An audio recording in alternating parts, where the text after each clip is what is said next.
Hello, I'm Michael, and if you're here, it's because you're as attracted to fear as I am. In a small town in the United States called Willowbrook lives Ethan Miller, a 32-year-old man who moved to the city a few months ago in search of a calmer life after a tumultuous divorce. He works as a freelance graphic designer, which gives him the flexibility to spend a lot of time at home. However, the calm of the place soon begins to transform into an unsettling scene.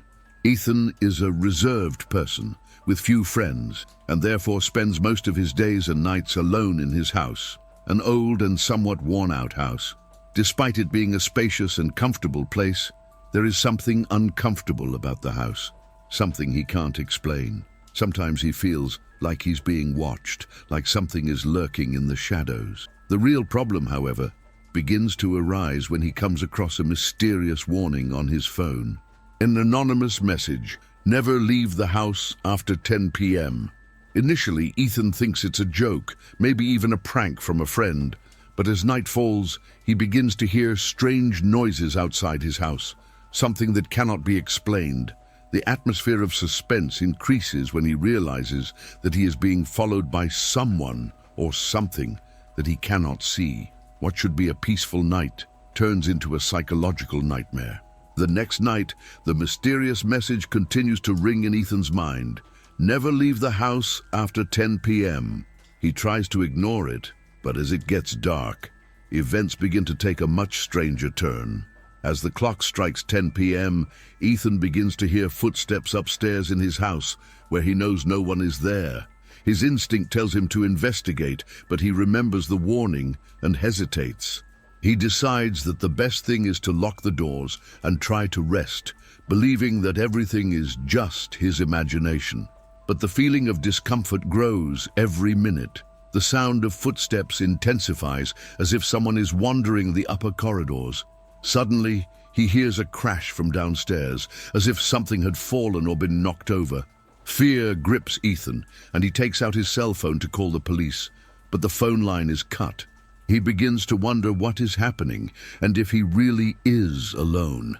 Desperate, Ethan decides to do something he never imagined: leave home.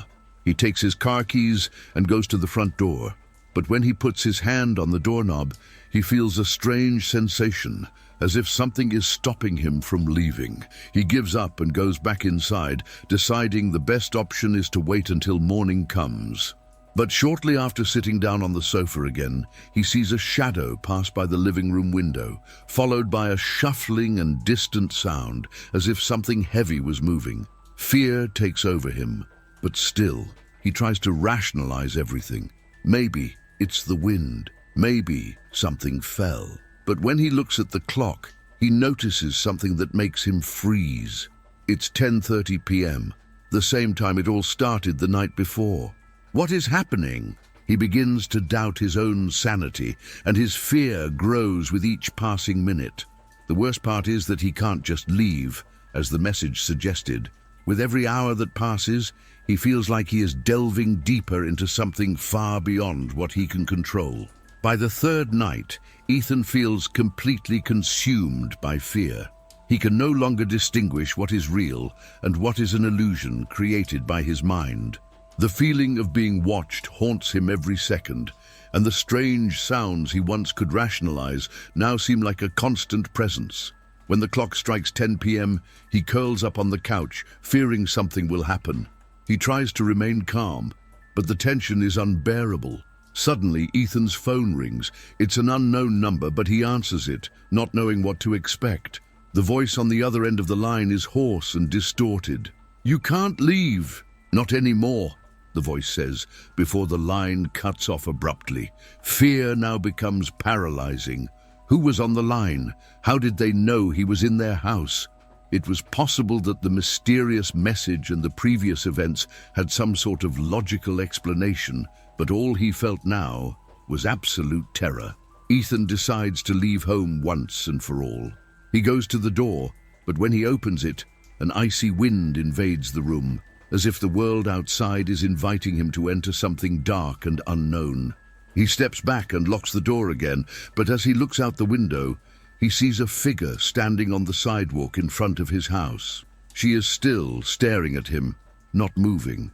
Ethan's heart races. He tries to ignore the figure, but the feeling of being watched is unbearable. As the figure approaches the house, Ethan finds himself increasingly trapped inside the place he feared. He's trapped in a cycle of fear, and every attempt to escape seems more impossible. The phone rings again, but this time it's not the distorted voice. It's a recording. Never leave the house after 10 p.m. You know what's going to happen. The recording repeats, like a warning, but Ethan can't understand what it means. He feels increasingly lost and powerless. In a moment of desperation, he decides to confront the figure outside, but as soon as she opens the door, she disappears into the darkness. However, the feeling that something is about to happen grows every second. Something is about to change, and the change will not be for the better. Fear grips Ethan like never before. He feels like he is being consumed by an invisible force, and the only thing he can think about is finding a way to survive until dawn. He tries to ration his breathing, but his mind is in complete panic. He no longer knows if he is delusional or if there really is something supernatural happening, but one thing is clear. He needs to face what is at his door, or fear will defeat him. He decides to investigate the history of the house, hoping to find some logical explanation for what is happening. Ethan begins searching the city's archives, looking for old records that might shed light on the origins of his house. He discovers that many years before he moved to Willowbrook, that house had been occupied by a family who mysteriously disappeared overnight. The case was never solved, and the house has since been considered cursed. It was as if something had marked the place, trapping the residents in a kind of endless cycle. With this information, Ethan feels he now has a clue as to what might be going on. He realizes that somehow he too has become part of this cycle, and that the key to escaping is to face what haunts him. The message, "Never leave the house after 10 p.m., is not just a warning, but a curse, a rule that must be broken in order for him to be free. But as he reflects on this, he begins to realize something more disturbing. It's not just the house that's against him. He is beginning to notice the presence of a mysterious figure in the city, someone who seems to always be lurking, watching him from afar. Ethan tries to move away from the window, but it is there. The figure is standing at the end of the street, as if waiting for him. He decides to confront her, even though he knows it could be dangerous. However, as he approaches the figure, it disappears once again. But now he is more determined than ever. Ethan understands that the only way to end this is to face what's behind it all. The curse, the mysteries of the house and the city. He doesn't know how, but he knows he needs to end the fear that haunts him. He finds a clue that leads him to the town's old cemetery, where Willowbrook's founders are buried. There he finds a forgotten tomb, named after a woman he recognizes from the house's history. The woman was the matriarch of the missing family, and her name is Sarah Greenfield. But what shocks him even more is what is written on the tombstone. Anyone leaving after 10 p.m. will be called back. With this revelation, Ethan feels a mixture of relief and despair. He knows what he needs to do. The answer is there, in Sarah Greenfield's tomb. But upon returning home, he realizes that time is running out. It's already 10 p.m. The mysterious figure appears again, closer now, and with a sense of urgency that Ethan can't ignore. He needs to do something, and quickly. The tension is unbearable. With the clock ticking 10 p.m., Ethan knows the time to act has arrived. The mysterious figure, which he now perceives as a manifestation of the curse that haunts the city, is just meters from his door. Every step Ethan takes seems to echo in his mind, as if time were against him.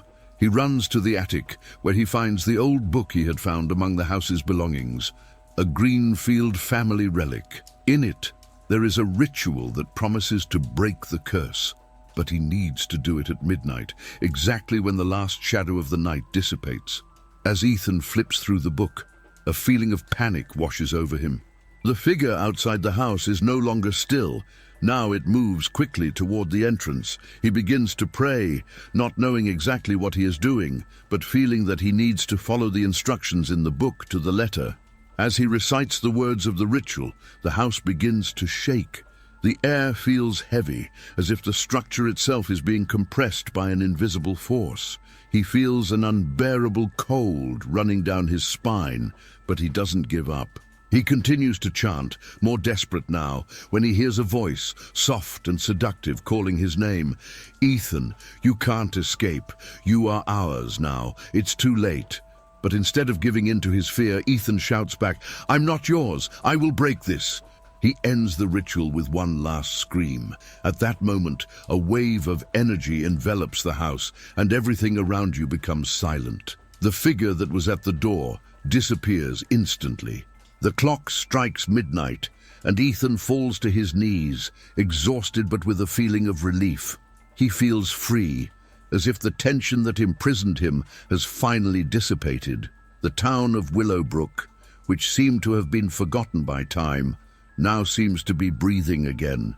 Ethan looks out the window and sees the lights in the surrounding houses on, as if the evil that haunted them has been exorcised. The dark sky that once oppressed you is now clear, and the stars shine brighter than ever. Ethan leaves the house and walks down the street. Looking back, the house seems more normal, more welcoming, as if it had freed itself from a weight it had carried for years. He feels renewed, ready to move forward, free from a nightmare that seemed to have no end.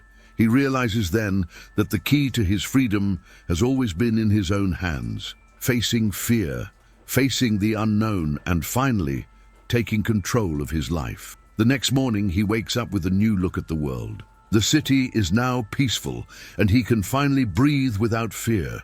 Ethan knows the experience has changed him forever, but more importantly, he knows he now has the power to live his life without the weight of the curse, without the shadows that once haunted him.